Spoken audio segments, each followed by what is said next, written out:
सभी श्रद्धालुओं भाइयों बहनों को छठ पर्व की हार्दिक शुभकामना। आज मैं दो सौतेली बहन की दुख भरी कहानी आप लोग के समक्ष प्रस्तुत करने जा रही हूँ। दुखनी और सुखनी दोनों सौतेली बहन थी। दुखनी की माँ मर गई थी, इसके चलते उसका नाम दुखनी पड़ा। सुखनी की माँ थी। दुखनी को सौतेली माँ बहुत ही प्रताड़ित करती थी। घर का काम काज करवाती थी और बचा खुचा खाना उसको देती थी। और सुखनी जो थी वो उसकी माँ थी, इसके चलते वो ऐसो आराम का जिंदगी जीती थी। खाना पीना पहनना ओढ़ना अच्छा मिलता था और घर की मालकिन थी। दुखनी घर का झाड़ू पोछा इधर उधर सब पूरा काम करती थी और जो बचता था खाना वही बेचारी खाती थी। दुखनी जब बड़ी हुई तो उसके पिता उसका बर ढूंढने के बारे में सोच रहे थे। तब सुखनी की माँ बोली कि अगर दुखनी का अच्छा बर खोजिएगा, अच्छा घर खोजिएगा तो मैं अपना जान दे दूंगी।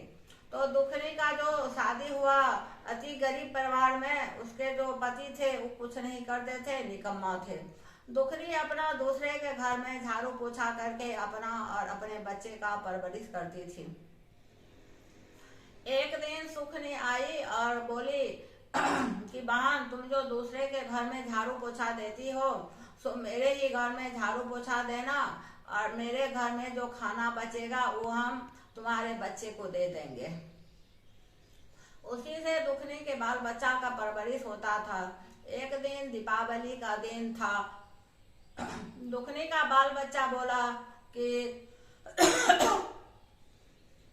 आज मैं बसिया खाना नहीं खाऊंगा। हमारी मौसी मंगनी में तुमको खाना नहीं देती है, तुम उनका घर का सारा काम करती हो नौकरानी की तरह, तब वह बसिया खाना देती है। आज वह अच्छा खाना हम लोगों को ताजा खाना क्यों नहीं देगी? जाकर के मौसी से बोलो कि आज दीपावली है, जो बच्चा उनका जो खाना उनका बच्चा खाएगा वही खाना हम लोग भी खाएंगे। दुखनी गई अपनी बहन से बोली कि बहन, तुम हमको मंगनी में खाना नहीं देती हो, मैं हर दिन तुम्हारा काम काज करती हूँ, आज जो खाना ताजा बन रहा है जो तुम्हारा बच्चा खाएगा वही खाना हमको भी दो। सुखनी धक्का मार करके दुखनी को घर से निकाल दी। दुखनी रोते रोते अपने घर आई, अपने घर में बैठ करके रो रही थी। दुखनी का बाल बच्चा बोला कि माँ काहे रो रही है? तुम तो मौसी के यहाँ खाना मांगने गई थी। दुखनी बोली कि तुम्हारी मौसी ने खाना नहीं दिया, बोली कि जो खाना मेरा बच्चा खाएगा वही खाना तुम्हारा बच्चा खाएगा। यह कैसे संभव है? यह संभव नहीं हो सकता है। घर से धक्का मार करके दुखनी को निकाल दी। दुखनी अपने घर में बैठ करके रो रही थी। उसका बच्चा पूछा, वो अपने बच्चे को वही जवाब दी कि मौसी ने हमको धक्का मार करके निकाल दी। दुखनी घर से निकल गई। सोची कि हमको भी भगवान दो हाथ दो पैर दिए हैं, मैं काहे क्यों नहीं सुखनी की तरह अपने बच्चे को खिला सकती हूँ। वह वन की ओर चली। रास्ते में एक गाय से उनकी मुलाकात हुई। गाय बच्चा दे रही थी, असीज पीड़ा से करा रही थी। गाय बोली, बेटा तुम थोड़ा मेरे शरीर को सहला दोगी तो मेरा बच्चा जन्म ले लेगा, तुम अपना चली जाना।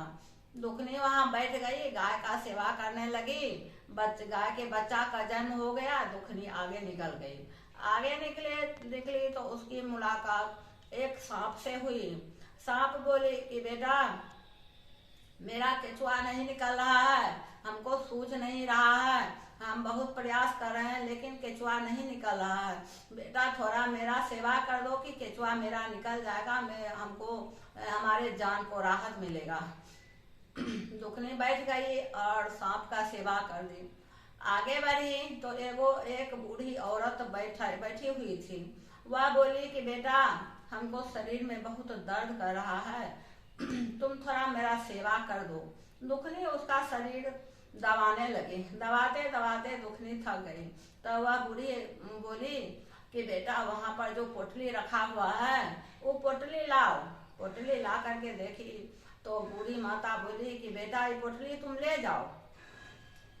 उसको खोल कर करके देखी तो उसमें बहुत हीरा जवाहरात, बहुत स्वर्ण के आभूषण सब थे।